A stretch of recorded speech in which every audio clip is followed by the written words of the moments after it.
Alio? Paul, I need your help. Arranging an interview with Stalin. Go see Walter Duranty at the New York Times. Listen, I really need to talk to you. I found something big. It can break this story wide open. Mr. Jones. Mr. Duranty. So why are you really here? I need your help. This is Ada Brooks. She's my star. What do you want? The story no one is talking about. Ukraine. Stalin's gold. You will retract your statements to the press immediately. Or they will shoot our engineers. You actually thought you could interview Stalin and make some kind of difference, didn't you? Okay, what's the agenda now? I don't have an agenda, unless you call truth an agenda.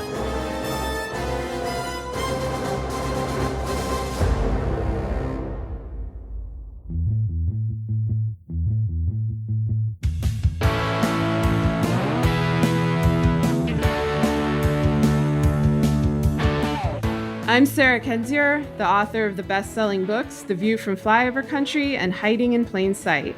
I'm Andrea Chalupa, a journalist and filmmaker, and the writer and producer of the journalistic thriller Mr. Jones, which is available right now for your viewing pleasure, wherever you stream your films, iTunes, other places. Just Google it, look it up, you'll find it, and watch it. It's a very important film made by a lot of people, not just me. So thank you for supporting it by watching the film.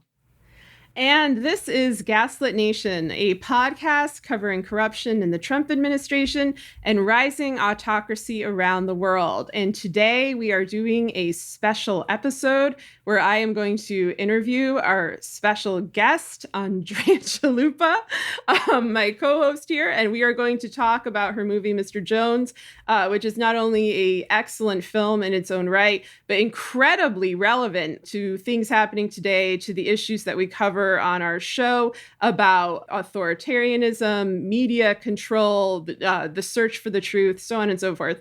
We're going to just dive right in here. So my first question for Andrea is, what inspired you to write Mr. Jones? When did you start working on it? And how has the world changed since you came up with the idea and now when the film is finally being released? Well, first of all, Sarah, thank you so much for having me on the show. Oh, yes, my pleasure. I just want to say I am tremendously grateful for this conversation. Okay, so let's just get right down to it. So when was I first inspired? Well, when I was a little girl growing up, yes, we're going to go far back. So when I was growing up in Northern California, it was like me, my Ukrainian family, and a few of their friends. We were like the loud Ukrainians in our Northern California farm town. As a very small, tight-knit group of us. So growing up, to stay connected to my heritage, I was extremely close with my grandfather. My parents were out doing God knows what. They're going to listen to this interview and hate it. But yeah, so my grandfather was the world to me. And he was born in Donbass, a part of eastern Ukraine that's currently being invaded by Russia today, as we speak.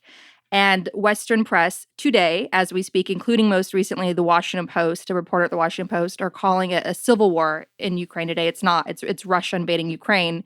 There's tons of documentation on this, but yet the Western press today is falling for it and calling for Putin's propaganda and saying it's civil war. It's not.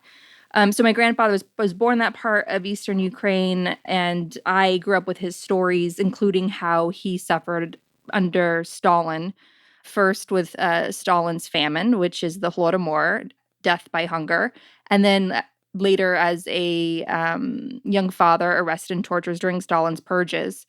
And so when my grandfather passed away, that left a huge hole in my heart. And to fill it, all these years later in college, I started researching Ukraine and I focused on history. I majored in history in college. In my senior year in college, I started digging into this famine that my grandfather and his family survived when countless millions didn't. And I was most drawn to the story of the New York Times, this real-life Pulitzer Prize-winning New York Times reporter by the name of Walter Duranty. He's the Moscow bureau chief at the time, who deliberately covered it up, who covered up this famine. And I was so confused by that in college when you're starting out your life and deciding what you want to do and just thinking, I'd love to be a journalist. So why would somebody do something so perverted as a journalist and cover up a famine with the Soviets? Why? I couldn't understand that. And the more I started digging into this guy to get answers, the more I was thinking, my God, he would make an incredible film, Walter Duranty. He was lovers and friends with this great Satanist, Aleister Crowley, who inspired the Rolling Stones song Sympathy for the Devil. They were involved in these satanic sex orgies in 1920s Paris. Duranty even wrote like spells or hymns or whatever for these orgies. They shared a lover. They smoked a lot of opium and did a lot of other crazy stuff. And so Duranty very much had this wild bohemian temperament that made him perfect to be this eccentric social ringleader in this far-flung post of Moscow, to be the bureau chief there for the New York Times. And all these literati that flocked from the West that would come to Moscow, many of these characters of their day would meet with Duranty and go to avant-garde parties in Moscow with Duranty, while meanwhile out in the countryside, largely in Ukraine, millions were being systematically starved to death. The borders of Ukraine were sealed. The starving refugees were not allowed to leave. Journalists were not allowed to come in. And this was all systematically done as mass murder. This was before there was an atomic bomb. And so the most efficient, effective way you could kill people, millions of people at that time, was through starvation. And so that was the story. It was essentially Edgar Allan Poe's Mask of the Red Death. There's this big ball in Moscow, and then the Red Death, the plague knocking on everyone's door. They knew what was happening over there, but they refused to report it. And so I was struck by this, and in college I was committed to doing this, but it was a very, very long journey. But the pieces of the story that were ultimately produced in the film, they were there very, very early on in the start of the research. And so that's why it's so ironic to me now, today, when I read reviews of the film, critics are saying, oh, it's so about today, it's so prescient, or it's, pulled from the headlines of today. Obviously when I started working on this in 2004, 2005, I would have never in my wildest dreams imagined that the Kremlin would invade our democracy through Donald Trump as president and so forth. So obviously this was just a film about history that just happened to become relevant today because we have a failure to learn from history. And part of that, of course, comes from this myth of American exceptionalism that it could never happen here, when, of course, authoritarianism can happen anywhere. And the seeds of this, the most dangerous seeds of this, are sown by Fox News and other propaganda outlets. That's where it begins. So I think the most important takeaway of this film, and I know I'm like hammering in this whole interview and like my first answer, I think the most important takeaway of this is that genocides begin with propaganda. In this clip of Mr. Jones, Gareth Jones has just arrived in Moscow. The source he was supposed to meet has been murdered in what's being called a robbery.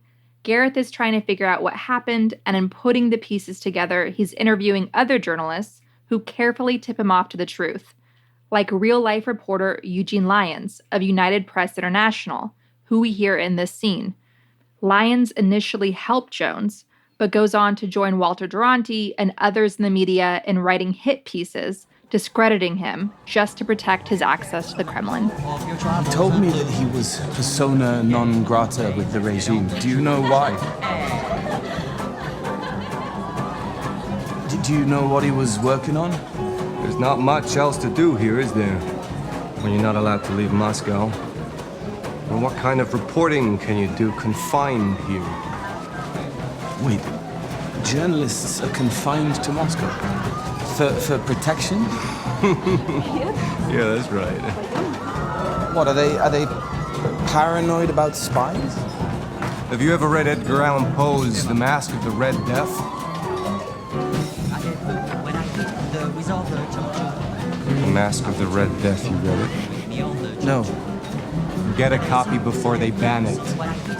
You said you started out with interest in Duranty and in his cover-up of the Ukraine famine, but the film is very much a character study of Gareth Jones. It's somewhat unusual in that you have a genuinely likable, genuinely heroic individual that's based on a real-life story. How did your script move to making him the primary focus, and what challenges did you have in capturing his story? That is a great question. So obviously, Duranty was the gateway drug in so many ways. And because being in college, you're like, oh, satanic orgies. And so what was also really interesting is that was, we're talking about 1933. That's the year Hitler comes to power. 1933, that's the year that Stalin gets away with mass murdering millions in Ukraine. 1933 is also a time when Aleister Crowley is a great celebrity, that great Satanist. And so as I'll get to Gareth Jones in a moment, but I want to just emphasize this was a time of the interwar period, following the Great War, following the Spanish flu pandemic, and the Great Depression was starting. So people were turning to black magic and all these sort of weird new age ideas to try to explain the horrendous reality in front of them and escape into drugs and other things. And so that all underscores how unusual Gareth Jones was, being a very straight-laced young man, because coming out of this world, he didn't drink. And thank God for history that Gareth Jones did not drink. He was very dry.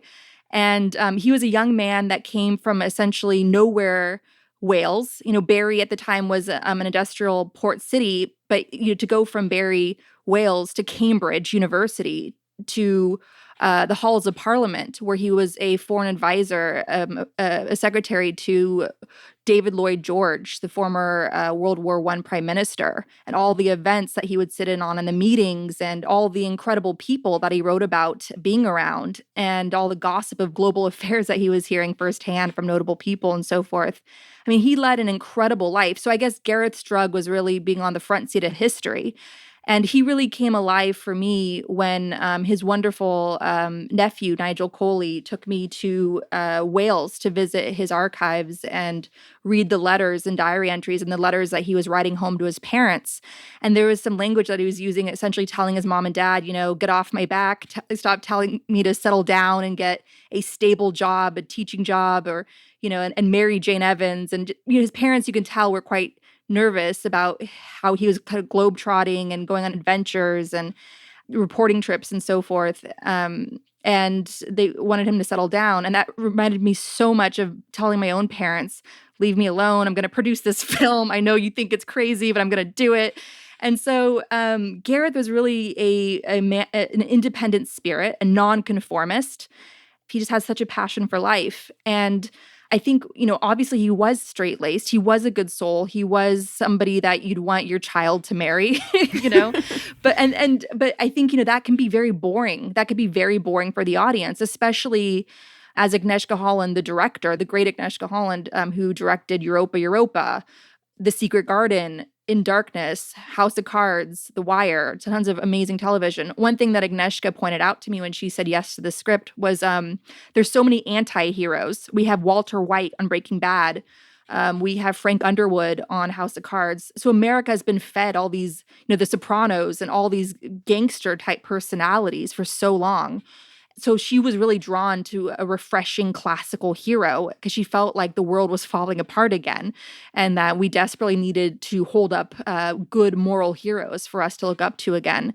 And I know that sounds very tired, but it's actually not. It's actually refreshing in this cultural moment. And the way I sort of found that edge to Gareth Jones, so he wasn't just a Boy Scout, was just he was unusual because he was nonconformist. And we know from our industry and media, and we know from being in this work for so long, how many conformists they are and how boring they are and what imagination they lack and how they're totally unreliable morally. And so I think that's what gave him his dangerous edge, was just his commitment, his conviction to be nonconformist. Yeah, definitely. And I think, to the point that both you and Agnieszka Holland made about the series of anti-hero TV shows, Sopranos, Breaking Bad, Mad Men, all of those, accompanied by that were these simplistic superhero movies that we've just been bombarded with since about 2000 when X-Men came out. And so there's almost like nothing in between, not nothing, but fewer and fewer films that kind of show that nuanced perspective or have a hero who's human but flawed. So, I think that's interesting too, especially because it is based on an actual person.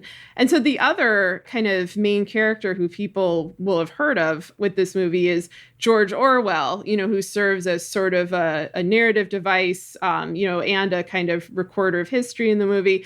And you're someone who wrote a book about Orwell, and inserted him into this movie as well. So can you talk some about that, like where your interest in him came from and what his relevance is to Mr. Jones? Yeah, and I think to answer the Orwell question, I have to talk about Orwell as an example of the importance of art and why we're always saying on the show, make art, make art. It's not indulgent, it's not self-serving. Like everybody for some higher power reasons, you have to engage with art, you have to make art, whether you consider yourself an artist or not. And I think the way Orwell found himself into the script and Orwell's own story very much exemplifies the importance of art and why art matters. Obviously, throughout the years, I was working on this screenplay, coming from a family with zero Hollywood connections, and just shocking my very proper Ukrainian immigrant family that I was going to go off and do this big and stable thing. I have to note that the years I was working on this, researching it, 2004 onwards, and that was a time of Bush invading Iraq, Afghanistan, and those were wars that, were furthered by lies in the press, like the New York Times. We had economic collapse. We had Wall Street getting away with crashing the global economy, regular people suffering from that. So it was a time of great instability and lies and a state-manufactured chaos and destruction. Then I was, working in the media, striking out to build a career in the media, and it was mainstream media. I saw firsthand the line between the editorial side and the business side in media disintegrate, where all became one, clickbait factories and so forth, and journalists, really smart journalists, being under pressure to churn out articles because they needed the page views and the clicks. So I saw how it was hurting our democracy in real time to have this sweatshop sort of clickbait factories and journalism largely disappearing. For me, I almost like a coping mechanism, I hung out in this project. I hid in my screenplay. That was like my safe place. And I would research this world and I'd get into the minds of these real life people and I would read the primary sources and I'd go on research trips and I'd interview whoever I could. That's what sustained me through this whole dark period that all of us were going through. Through that, I discovered George Orwell struggled to publish his work of art, which was Animal Farm. And that was a book that was very much using the power of art to undo the gaslighting, the prevailing gaslighting at the time, that Stalin was our great World War II hero and he was Uncle Joe and could be trusted. And so Orwell wrote a simple children's book to open up people's eyes to the true horror of Stalin's mass murder regime. That book was rejected by many publishers. There was even a Soviet spy that had a British publisher turn down the book. Finally, a relatively small press put out Animal Farm, and a copy of Animal Farm ended up in the hands of a young Ukrainian refugee that immediately understood what the book was trying to say and got the message and started translating it into Ukrainian and wrote letters to George Orwell in London. And what ended up happening was Animal Farm was translated in Ukrainian and given out in the refugee camps of Europe. That was such a happy story and all this darkness that I was researching. And that's how Orwell entered the story. I saw him as, Gareth Jones was murdered. Ultimately, that's what happens and for telling the truth. But his truth lives on thanks to artists like George Orwell that pick up where Gareth Jones left off. Right. And speaking of journalists who do not tell the truth, I have lots of questions about that. And so to get back to the satanic orgies for a second, your description of that, of Walter Duranty, who existed in this very kind of luxurious layer of lies, like the antithesis of Orwell, the antithesis of Gareth Jones, and he was doing this as an American in Moscow. And it reminded me so much of the kind of American journalism that emerged in post-Soviet Russia during the 1990s and kind of the early period of the 2000s. What the hell is up with all these American men going to Russia to do this kind of work? Well, I think it was a Wild West. It was before camera phones. And so you had, of course, a lot of neocon Republicans dancing on the ashes of the Soviet Union, waving the American flag, screaming that they won the Cold War, the war was over. It was to them their Disney movie ending of the 20th century. Along with that came all these young bucks from the West that were there with all their money and all their flashy Western products. And they were taking advantage of all these extraordinarily poor, gorgeous women. Russian women are very beautiful, like Ukrainian women, and Eastern European women, generally, in my opinion. And they just took full advantage. They just took full advantage. It was just sex tourism. It was sex safari tourism. And they essentially made an industry out of it. And they should be ashamed of themselves, and that should rightfully follow them around for the rest of their lives.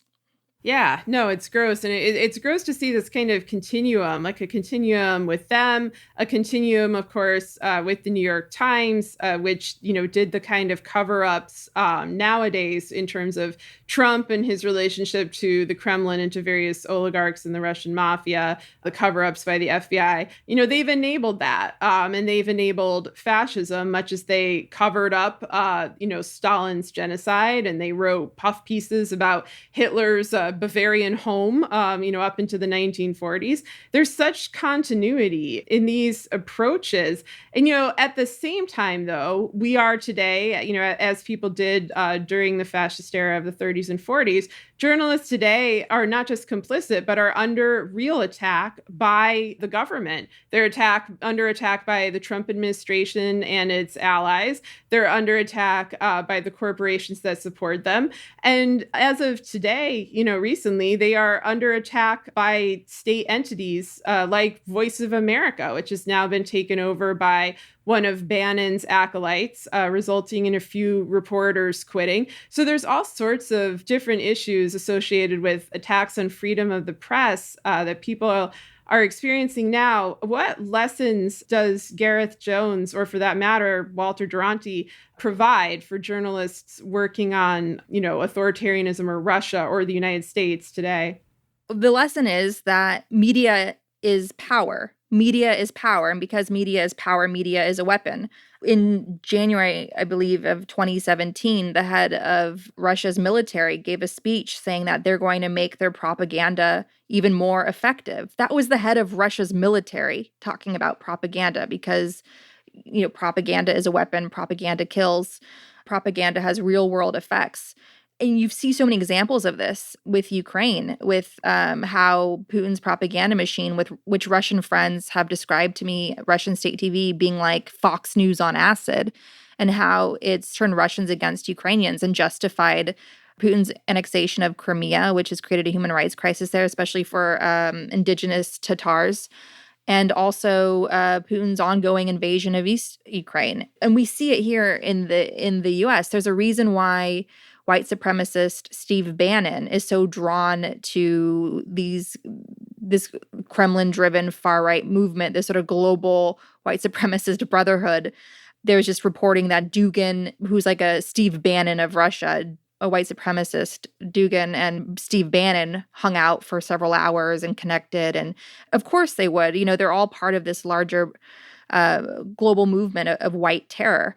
And their weapon of choice is propaganda. Like when Bannon was building his fascist academy or trying to get his fascist academy in Italy off the ground, Italy being a state in Europe that's very sympathetic to Putin's mass murdering regime. And there's even been finance scandals between Italian politicians and the Kremlin. There's a reason why Bannon chose Italy for that. One of the classes that Bannon was going to teach was like the media dark arts and things, So I think it's extremely dangerous to have a propaganda president like Donald Trump and bringing in Fox News like his own Pravda. And now they're going to take over Voice of America, which, yes, it is U.S. funded. But unlike Russian state media, which is like a xenophobic fever dream, Voice of America does objective, good reporting. They have quality journalists that could work there with pride, and then they can go to other outlets like the Texas Tribune or ProPublica elsewhere with their heads held up, knowing that they did their work with integrity at Voice of America. It's a trusted, objective source, even if it is U.S. funded. They have standards for that in the U.S. They simply do not have in a propaganda empire like Putin's Russia. So I think the big takeaway is that propaganda is a weapon and propaganda kills. And we have to be so careful of it in terms of holding our own objective media to higher standards. The New York Times, being one of the most influential newspapers in the world, cannot afford to slip up by having some really shady pieces appear, really shady articles and op-eds appear, like most notably recently, of course, the James Bennett debacle, right, with Tom Cotton saying, yeah, military crackdown on American citizens using their free speech. Yeah, that's fine. we have to be so vigilant because propaganda isn't as always blatant as Fox News in your face, telling you to hate Black and brown people and women. It's also this little seediness of these useful idiots at some more credible outlets like Rolling Stone and New York Times and Washington Post and other places that bring down the credibility of the other objective, trusted news sources. Have to always hold themselves to a higher standard and to try to be as inclusive of the larger context and giving a voice to the most vulnerable and powerless, and hold themselves to a moral consciousness, because propaganda is that invasive and it's that dangerous. And the way to combat that is the good people have to insist on holding themselves to a higher standard. Did you have any issues, like, as you were making this, as you noted, the political climate changed a great deal, and it changed in ways that reflect the themes of your film. But at the same time, these kind of authoritarian regimes or just regimes that rely on propaganda, that brag about their desire to create reality, whether Putin's Russia, who I'm sure is not thrilled about this movie, or somebody like Karl Rove saying that they create reality. Did you get any kind of blowback? I mean, especially from the countries in question, like how did the UK react to it? How is Russia reacting to it? How is Ukraine reacting to it? Like, what's the response been so far? That's a really interesting question. So I was really taken aback by how supportive they were for the film in Great Britain, especially with how many people were allowed to be killed on British soil by the Kremlin. So I was, London being awash with dirty oligarch money. I was really taken aback by how, widely supportive British audiences and reviewers and institutes were for this film. Obviously, Gareth Jones is an unsung Welsh hero. They embraced the film, and I was very heartened by that.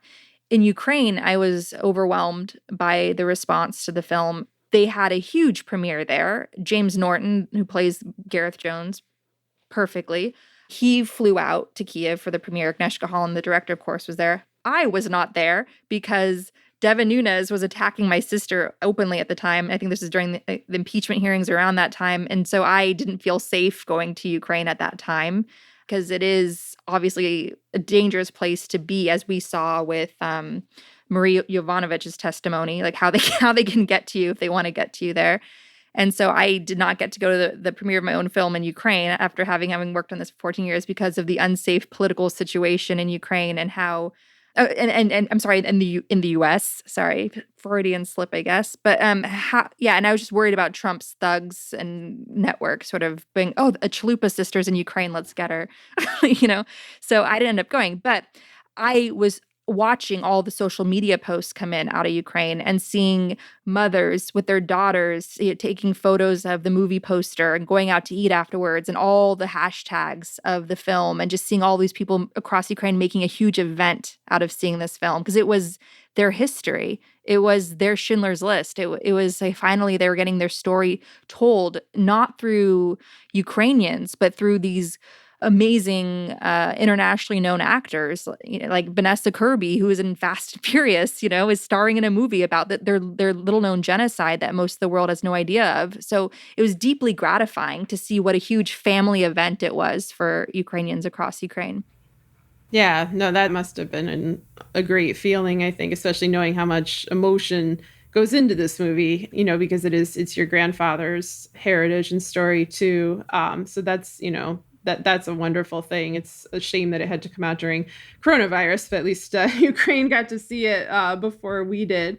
And so, one thing that I was thinking about is, you write about these events that took place 75 years ago, whether Gareth Jones or Stalin's genocide or Walter Duranty. And I was thinking, if there's a version of you, like 75 years in the future, that's going to make a movie about a buried event of today, an event that wasn't covered properly, or that was, buried with propaganda, what kind of topics do you think that they would be looking at? Okay, so if like a young Andrea Chalupa in college in the future is nosing around for a procrastination project to throw herself into. Yeah, in 2090 or something. Okay. I plan to still be around. cackling around a whiskey bottle. Yeah, we're gonna assume the planet survives and that filmmaking survives and that coronavirus has actually ended. So what would the Andrea of the future be covering? Gosh, that's such a great question. I think she should dig up these two little-known podcasters that met on election eve 2016, and no one took them seriously and everyone laughed at them. No, I think that has to be a personal question. I think the whole story of the making of Mr. Jones, it's my grandfather's story, and the deeply personal becomes the universal. So I think all of us have to dig into ourselves and focus on who we love in our life and our own personal history and look for gold there. Look for a story to give voice to there. Look for a need for healing there. And I think all of us can do that right now. And anybody, 100 years from now, looking back, I just want to tell audiences today, the history we get in school is sanitized. Real history is just a momentum of chaos going off and firing off in all directions. So I really benefited from being grounded and feeling grounded in the chaos of the recent years of, Putin's invasion of Ukraine to Trump's and Putin stealing the 2016 election. I felt very grounded in that chaos because I had history to anchor me. I didn't rely just on what I studied in school. I dug into the primary sources. I read the books of the day.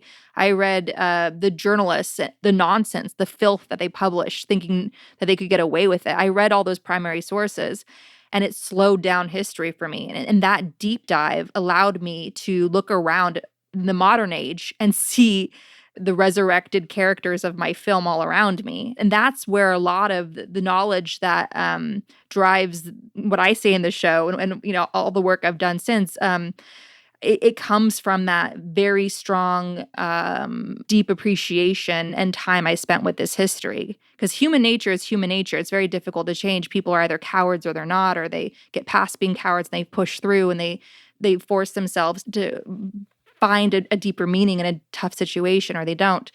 And unfortunately, there's just too many conformists out there. And I just saw history repeating in recent years as you and I have been covering everything and just seeing conformists all around us. And everybody really just lacking imagination and lacking morals and being too afraid to say what needed to be said and being too afraid to point out what needed to be pointed out. But yet privately, some of these journalists would tell me, oh my God, what's happening? Tell me what's going to happen next. I'd be like, you coward, you know what's going to happen next, or else you wouldn't be, begging me to tell you. You know how bad this is. And so, yeah, I think we just all have to remember that these horrific events we've been living since Trump was announced the winner of the 2016 election, all these horrific events, they're going to get boiled down into the most simplistic explanation of how this all happened. And that's going to infuriate all of us who survived these years because we knew what these sort of terror moments were and how many there were. And you cannot boil this period down to just a few simplistic moments to explain it all. But that's what we do all the time in how we teach history. When we think about high schools, it's Hitler comes to power and then the Americans come in and save the day and then Churchill said a bunch of fancy words. That's how we think of World War II, when it's so much more complicated than that, clearly. And so that's what I want to ground people in with this film, is that my film takes place in 1933, right when this crazy little politician, Adolf Hitler, comes to power as Chancellor of Germany, and Stalin is right getting away with starving millions of his own citizens, and no one cares. That's where we are. We're right at the start of the mouth of hell opening up across Europe.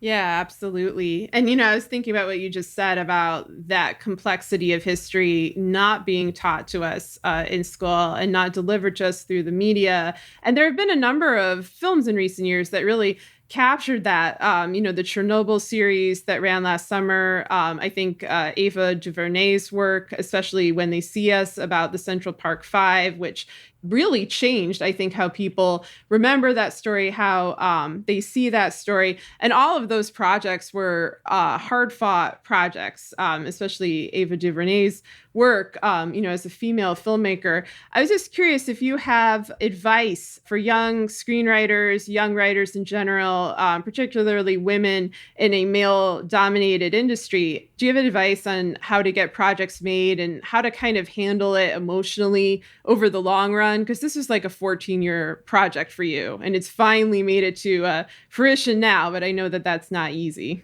Yeah, I think you have to first and foremost know who you're committed to telling this story for, because you're going to have a lot of people laugh at you in your face. You're going to have a lot of people ignore you. You're going to have a lot of people reject you. You're going to have a lot of people actively work to undermine you. You're going to have a lot of people take credit for your hard work. You're going to have a lot of people act worried about you, that you're still working on it after all these years.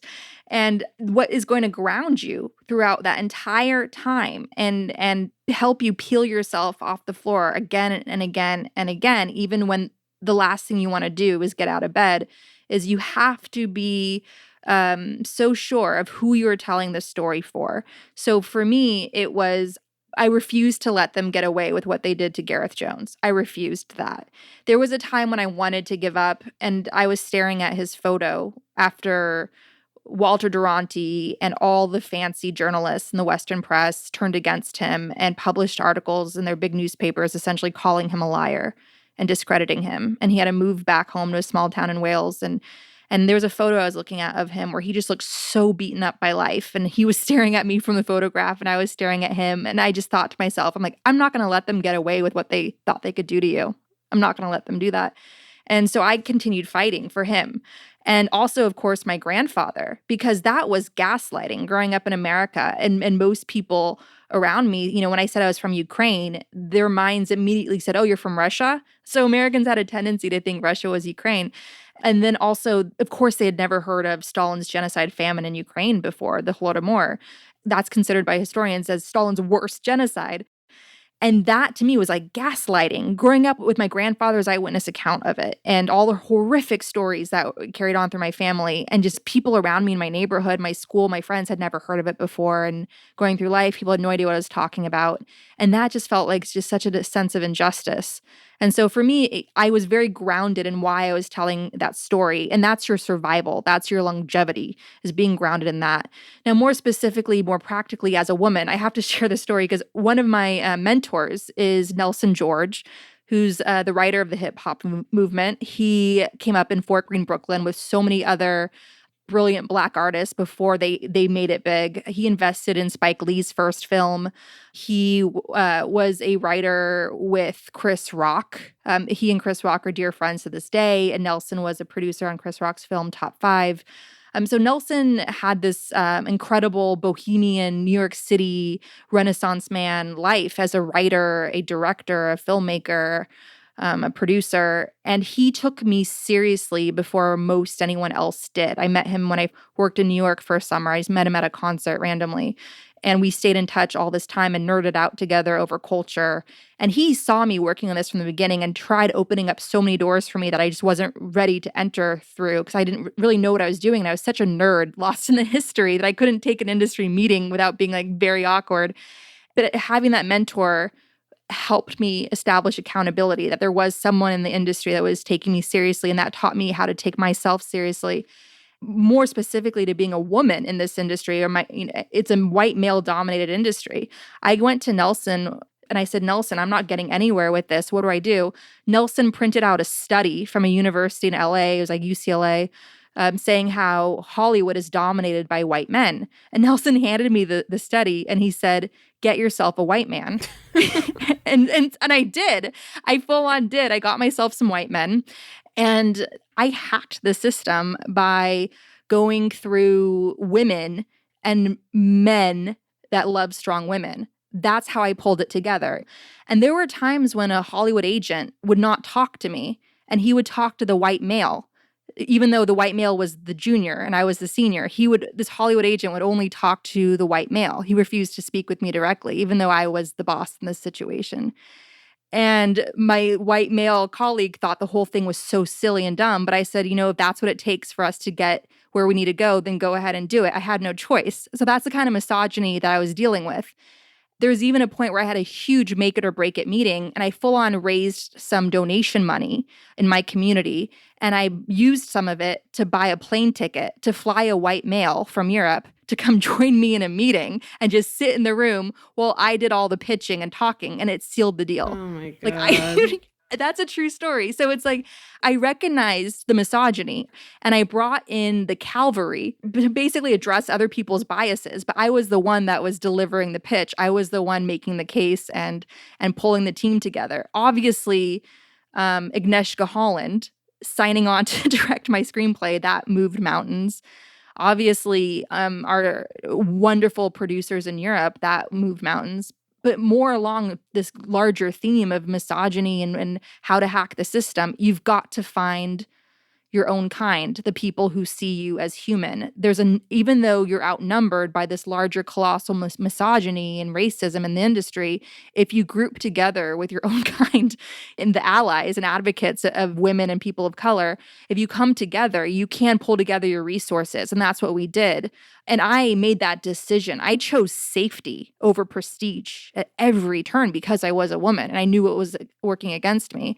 For instance, there was a screenplay that I read for years, an Oscar award-winning film, one of my favorite films, and the producer, a white male, wanted to produce my script. But the way he treated me was like, patting me on the head. You know what I mean? And like, he was the boss and my script was not ready until he said it was ready and he was going to choose the director and da-da-da. And I was like, wait a minute. And I ended up going with the no-name, relatively unknown for Europe, young woman producer in Poland who did not have an Oscar, but she was a woman and she saw me as a human being. She was around my age. We're like young starting off in this industry. She was ahead of me, but she was still nervous and like she was like really doubting herself that she could pull this off. But I chose her over the Oscar winner. And I said to her, I'm like, of course you can. Of course we're going to do this. And now she's one of the most in-demand producers in Europe. Like, I can't even get her to do my next film because she's like, I'm busy. I have all these people on the phone. But it just goes to show that women and people of color, you can hack the system that's working against you with all these biases, whether the racist, misogynists are conscious of it or not. But they're always there. But you can hack it by gathering with your own and your allies and advocates and come together and pull your resources together that way. That's how Mr. Jones came together.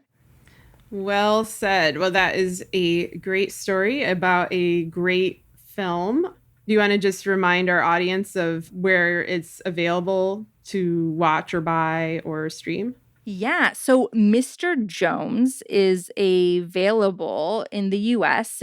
A simple way to find it is if you go to the distributor website in the US, samuelgoldwynfilms.com, samuelgoldwynfilms.com, and they'll list all the ways under Mr. Jones, under their film listed there on where to watch it. And for Canada, you can watch it on iTunes. And also in the UK, you can watch it on iTunes. The film sold to most of the world. So wherever you're currently based, just look it up on iTunes and you can probably find it that way. Awesome. Highly recommended. 5 stars, my unbiased review. Well, thank you, Andrea, for coming on Gaslit Nation tonight. And I will talk to you soon. Thanks for having me.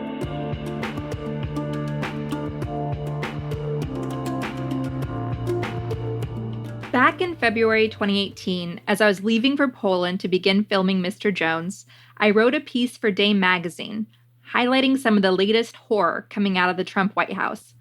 That piece, which we'll link to in our show notes for this episode, was called Why Russiagate Matters to Our Democracy. It's a chilling reminder, especially in light of the latest confirmed reports that Putin put a bounty on the heads of U.S. soldiers in Afghanistan. Several of them were killed as a result, and Trump knew about this urgent intelligence for months. His response was to essentially defend Putin by advocating that Russia return to the world-leading alliance known as the G8. None of this is surprising, especially if you've been listening to Gaslit Nation. I'm going to read excerpts of this essay. Again, I wrote it back in 2018, since it reminds us how we got here, and sets up a clip we're going to play from Mr. Jones quoting some of the most famous lines of Orwell's Animal Farm. In a normal election year, one political catchphrase is often used to sum up the key issue of the electorate. It's the economy, stupid. This is not a normal election year. Since the scandal-ridden campaign of Donald Trump, who increasingly looks like an illegitimate president, one with well-documented authoritarian instincts, we're fighting to preserve basic norms. Russiagate, the stunning scope of which was partially defined in FBI indictments of 13 Russians who helped orchestrate the far-reaching, well-funded infiltration of our democracy, reminds us what's at stake this November. It's the corruption, stupid. Some critics like to dismiss Russiagate as the hysterical political games of a desperate opposition, or as an excuse for the Democratic Party not to own its many mistakes. There's a determined, deep-pocketed, and pernicious enemy at the heart of the scandal, an international corruption ring that has an obvious ally holding the most powerful office in the world. America's far from perfect when it comes to fighting its own corruption. The heartbreaking Flint water crisis is only one of many examples, as is the government indifference and corporate fascism that attacked Standing Rock. One of the most urgent crises we face as a nation is the grotesque impunity of the gun lobby, the NRA, which prioritizes profits over human life when an average of 24 children are shot every day in America. The examples like this are many. That's why the last thing our fragile democracy needs is a president in the Oval Office allied with one of the most corrupt regimes in the world. By their own admission, the Trump family relies on Russian money. It helps keep their businesses afloat and is reportedly laundered through Trump properties. Russian dark money is also making its way through the GOP. For the countless times the question has been raised, why won't Trump ever say anything critical of Russian President Vladimir Putin, an architect of a mafia state, a champion of mass murderer Joseph Stalin, and a war criminal? The answer is simple. He can't. Trump has reportedly enriched himself with Russian money, looking to hide abroad, keeping it safe from the uncertainty of doing business inside Russia, where fortunes can be seized to benefit Putin. Trump's presidency has also turned out to be a financial boon for Putin's oligarchs. Trump and Russia's ruling elite seem to have a mutually beneficial relationship. Why should any of this matter to a candidate, organizer, and voter in America in one of the most important election years in the history of our country? An anti-corruption crusader for Global Witness named Ava Lee has this to say about the destruction behind the glamour of the oligarch jet set. Quote, "Every corrupt politician, shady oil boss, and dodgy business is backed up and protected by a willing team of unscrupulous lawyers, bankers, and accountants. These people don't just enable corruption, they profit from it, and they have blood on their hands. These people and the companies they work for must be held to account if we want to fight the corruption that keeps poor countries poor, destabilizes democracies, and enables human rights abuses." End quote. A Ukrainian investigative journalist who regularly covers corruption in Ukraine and Russia told me that she wonders if Americans fully grasp what they're up against. When there's a reality TV producer in the Oval Office, adept at inventing distractions and wielding his Twitter account like a cat laser pointer, it's easy to get worn down and forget the insidious dangers behind Russiagate. Let's look, for example, at the larger stories eclipsed by the Nunes memo. On January 29, 2018, there was an assault of news stories. Republicans on the House Intelligence Committee, led by Representative Devin Nunes, defied the FBI and DOJ and voted to release a classified memo they alleged undermined the Russia investigations, known as the Nunes memo. The Trump administration declined to impose new Russian sanctions to hold the Kremlin accountable for hacking the 2016 election.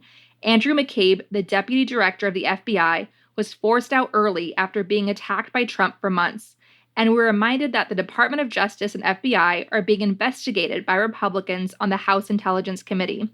Before the dust could settle, the next day we learned from Russian state media that the CIA director met in the U.S. with the sanctioned head of Russia's Foreign Intelligence Service, the SVR, which orchestrated the attack on our election. The Nunes memo underlined how much Trump and his loyal Republicans want to end the Russia investigations. With the indictments of 13 Russians and 4 Americans who served in the Trump campaign, including infamous torturers lobbyist Paul Manafort, Mueller picked off the low-hanging fruit. There's no telling how wide and high up this will go, and that clearly makes Republicans nervous. We also know that the Russians hacked the RNC and Republican leaders, but have yet to weaponize the stolen goods. What, if anything, have GOP leaders done to ensure that their emails and documents are not released? In December 2017, it was reported that Mueller subpoenaed Deutsche Bank, a major lender to businesses associated with Trump, which has its own Russia scandal. The bank was fined by US and UK regulators for a $10 billion Russian money laundering scheme. We are reminded yet again that Trump is beholden to the Kremlin for its support during the election and to his web of Russian money. Our system of checks and balances is straining under the fallout. With the constant humiliation of America on the global stage, the attacks on our allies, the shocking witch hunt of former British spy Christopher Steele, which could prevent future sharing of intelligence deemed a political threat to the White House, further isolating the US, a weakened State Department that's in chaos, Putin's gamble won big. Kremlin State TV, infamous for churning out surreal lies, is factually correct when it boasts, Trump is ours. The Trump White House seems to be on track to becoming the most corrupt in US history, and the oligarchs, whether Russian or American, who support him are supporting that corruption. The virus of corruption, as we've seen most in Hungary and Poland, can be devastating. A United Nations official, while conducting an investigation on the matter, says that dire poverty in America will worsen under Trump, threatening democracy. America has never been in greater danger. Corruption on the scale of Trump and Putin breeds authoritarianism and protects the autocrat in part by keeping the elites happy or keeping them in line, as long as they stand to enrich themselves. It recalls the ending of Animal Farm, when George Orwell writes, "The creatures outside looked from pig to man, and from man to pig, and from pig to man again, but already it was impossible to say which was which." Simply put, corruption kills, and exposing every dark corner of Russiagate is an important front in the war on corruption, which is also the war against authoritarianism, which enables corruption to flourish. Now, in the clip of the film Mr. Jones you're about to hear, a news report based on a historical event where Walter Duranty was celebrated in a big banquet in the Waldorf Astoria in New York City in 1933 for bringing together the White House and the Kremlin. This is true. This event really happened. This all really happened. American corporations are thrilled because they get to profit off of helping Stalin modernize his Soviet empire. Never mind that he just got away with murdering millions of people. Who cares when there's money to be made? Orwell, who's the Greek chorus of the film, an ever-present reminder of the judgment of history, perfectly summarizes what's happening in this moment as American oligarchs and Russian oligarchs toast and feast. One thing you may notice if you watch the film is that during the scene, we're focused on a worker, a waiter, a black man, standing off to the side, taking this all in. This was intentional to show that we won't have economic justice without racial justice. Corruption kills, and the most vulnerable are communities of color. Kremlin officials in Washington today have much to celebrate after a series of negotiations with the White House. The United States has officially recognized the Soviet Union.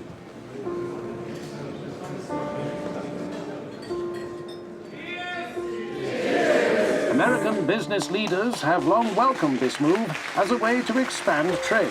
But the man credited for convincing President Roosevelt is Walter Duranty, better known to his readers as our man in Moscow. The creatures outside look from pig to man, and from man to pig, and from pig to man again. But already it was impossible to say which was which.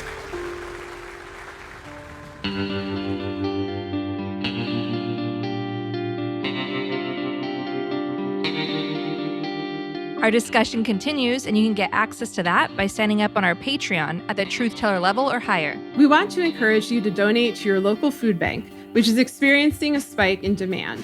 We also encourage you to donate to Direct Relief at directrelief.org, which is supplying much-needed protective gear to first responders working on the front lines in the US, China, and other hard-hit parts of the world. We encourage you to donate to the International Rescue Committee, a humanitarian relief organization helping refugees from Syria.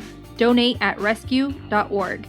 And if you want to help critically endangered orangutans already under pressure from the palm oil industry, donate at the Orangutan Project at theorangutanproject.org. Gaslit Nation is produced by Sarah Kenzier and Andrea Chalupa. If you like what we do, leave us a review on iTunes. It helps us reach more listeners. And check out our Patreon. It keeps us going. Our production managers are Nicholas Torres and Carlin Daigle. Our episodes are edited by Nicholas Torres, and our Patreon exclusive content is edited by Carlin Daigle. Original music in Gaslit Nation is produced by David Whitehead, Martin Wissenberg, Nick Farr, Damian Arriaga, and Carlin Daigle. Our logo design was donated to us by Hamish Smith of the New York-based firm Order. Thank you so much, Hamish. Gaslit Nation would like to thank our supporters at the producer level on Patreon: Adam Levine, Alabama, Alan Liu, Allison Marino, Ann Marshall, Brian Tajudin, Tahudin, I think, Kai Gillis, Carol Gulstad, Catherine Anderson Carina, Charles Olthier, David Porter, Diana Gallagher, D.L. Singfield, Elizabeth Dove, Emmy, Eric Kaplan, Arena Guardia, Ethan Mann, Evan Rosemore, Fontaine Carpenter, George Hughes, Greg Kreimer, Gustav Halsby, Janet Robinson, Jared Lombardo, Jason Benke, Jason Rita, Jeff Thompson, Jennifer Slavic, Jens Eilstrup Rasmussen, Jans, Joel Newman,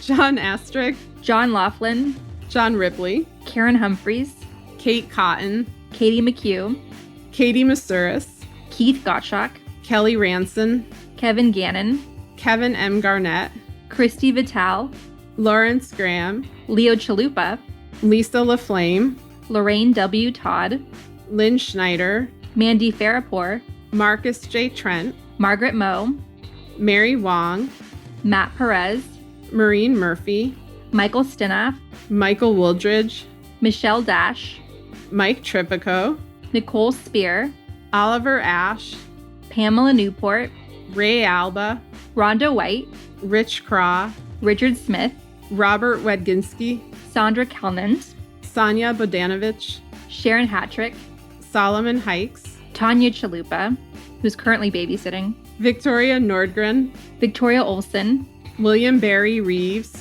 Ren. Thank you all so much for your support. We could not make this show without you.